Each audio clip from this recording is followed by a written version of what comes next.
Good morning प्यारे दोस्तों। मैं राज सर राज फिजिक्स क्लासेस में आपका स्वागत करता हूं। काफ़ी लंबे टाइम के बाद हम पुनः क्लास प्रारंभ कर रहे हैं।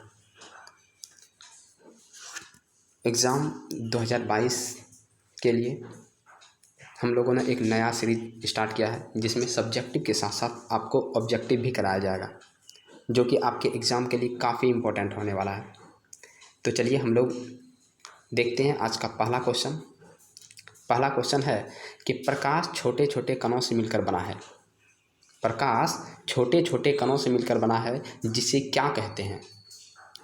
आप लोग सभी जानते हैं कि प्रकाश जो हम लोग देखते हैं यह एक दृश्य प्रकाश होता है। कुछ प्रकाश अदृश्य भी होते हैं, जिसे हम लोग नहीं देख पाते हैं, उसे अदृश्य प्रकाश कहा जाता है। जैसे कि परावैंगनिक किरण हो गया, एक्स रे हो गया, गामा रे हो गया, ये सभी क्या है? एक अदृश्य प्रकाश है। ठीक है, ये सब दिखाई नहीं देते हैं, लेकिन हम लोग जो देखते हैं जिसे दृश्य प्रकाश कहा जाता है, इसे ही विग्योर कहा जाता है, जिसमें 7 रंगों का मिश्रण होता है। तो इसी क्वेश्चन में है कि प्रकाश छोटे छोटे कणों से बना होता है, जिसे क्या कहते हैं? तो इसका आंसर हो जाएगा डी, फोटोन कहते हैं। क्या कहते हैं? तो फोटोन कहते हैं। तो याद रखना है। चलते हैं हम लोग अगला क्वेश्चन पे कि प्रकाश तरंग किस तरह की तरंग है? प्रकाश है, यह एक तरंग के रूप में चलता है। ठीक है ना? यह किसने बताया था? तो यह हाइगेंस ने बताया था। प्रकाश के तरंग का सिद्धांत किसने दिया? हाइगेंस ने दिया है। ठीक है, तो प्रकाश तरंग किस तरह का तरंग है? तो बताना है। इसका आंसर होगा ए नंबर, अनुप्रस्थ तरंग। प्रकाश के प्रकार का तरंग है, एक अनुप्रस्थ तरंग है।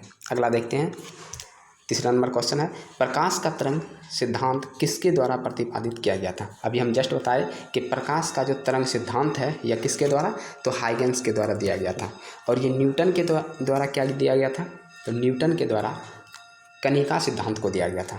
प्रकाश के कणिका सिद्धांत को न्यूटन के द्वारा दिया गया था। इन्होंने बताया था कि प्रकाश कण के रूप में चलते हैं।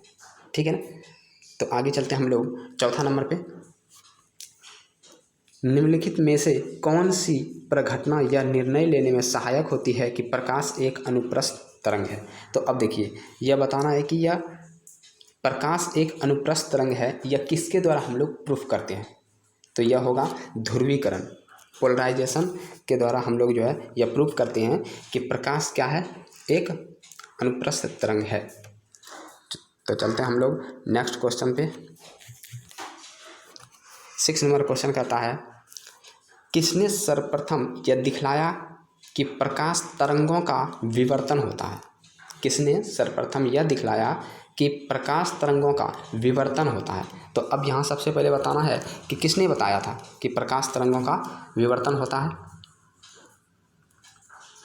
तो ये आंसर हो जाएगा, आपका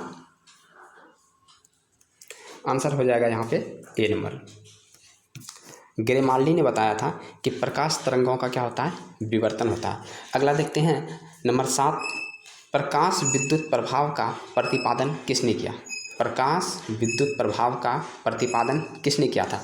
तो आप आंसर बताइए कमेंट करके कि इसका आंसर क्या होगा। तो प्रकाश विद्युत प्रभाव का प्रतिपादन किया था आइंस्टीन ने, और इसके लिए इसे नोबेल पुरस्कार भी मिला था। ठीक है ना? तो आगे चलते हैं हम लोग 8वां नंबर पे कि निम्नलिखित में से कौन सी घटना प्रकाश और ध्वनि दोनों में घटित नहीं होती है? तो इसमें कौन सी वैसी घटना है जिसमें यह आपको पता चल जाएगा कि यह प्रकाश में भी होता है और ध्वनि में भी होता है? ठीक है ना?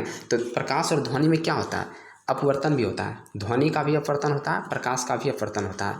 परावर्तन भी ध्वनि में भी होता है और प्रकाश में भी होता है। जैसे हम लोग यदि बंद कमरे से यदि आवाज़ दें तो वह बाहर तक सुनाई देता है। इसका कारण क्या है? कि वह प्रकाश जो ध्वनि है वह परावर्तित होकर बाहर निकल गया। ठीक है ना? तो इसमें विवर्तन भी होता है, लेकिन इसमें ध्रुवन दोनों में नहीं होता है। ध्रुवन सिर्फ प्रकाश में होता है और ध्वनि में नहीं होता है। आगे चलते हैं, किसी अवरोध की कोर से अर्थात किनारे से प्रकाश का मुड़ना क्या कहलाता है? देखिए, किसी भी अवरोध है, मान लीजिए कि कोई भी जो नुकीला चीज़ है, ठीक है, उसके कोर से यदि प्रकाश जो है मुड़कर निकल जाता है, तो इस घटना को क्या कहते हैं? तो इसी घटना को हम लोग विवर्तन कहते हैं। ठीक है ना। वर्ण विक्षेपण देखिए क्या होता है, वर्ण विक्षेपण होता है कि यदि हम किसी जो है प्रिज्म से प्रकाश को गुजारते हैं तो वह 7 रंगों में विभक्त हो जाता है, यह वर्ण विक्षेपण होता है। अपवर्तन देखते हैं कि जब प्रकाश की किरण एक माध्यम से दूसरे माध्यम में चलती है तो वह अपने पथ से क्या हो जाती है, मुड़ जाती है, ठीक है, यह अपवर्तन कहलाता है। तो इसी प्रकार से जो होता है। तो आगे हम लोग चलते हैं क्वेश्चन नंबर 10 पे कि निम्नलिखित में कौन सा सिद्धांत प्रकाश के तरंग प्रकृति की पुष्टि करता है। ये हम लोग जानते हैं कि प्रकाश के तरंग प्रकृति की पुष्टि कौन करता है, तो इसमें हो जाएगा आपका जो है बी नंबर, व्यतिकरण का सिद्धांत। व्यतिकरण का सिद्धांत हम लोग आगे पढ़ेंगे, ठीक है ना। व्यतिकरण 2 प्रकार का होता है, एक संपोषी हो जाएगा, एक विनाशी व्यतिकरण हो जाएगा, ठीक है। व्यतिकरण इसमें हम लोग देखेंगे कि ये ओवरलैपिंग होता है, ठीक है ना। तो आज 10 क्वेश्चन ही दिए, आप लोग इसको रिवाइज कीजिए, नेक्स्ट टाइम हम लोग फिर मिलेंगे और यहीं से प्रारंभ करेंगे, ठीक है। तब तक के लिए थैंक यू, जय हिंद।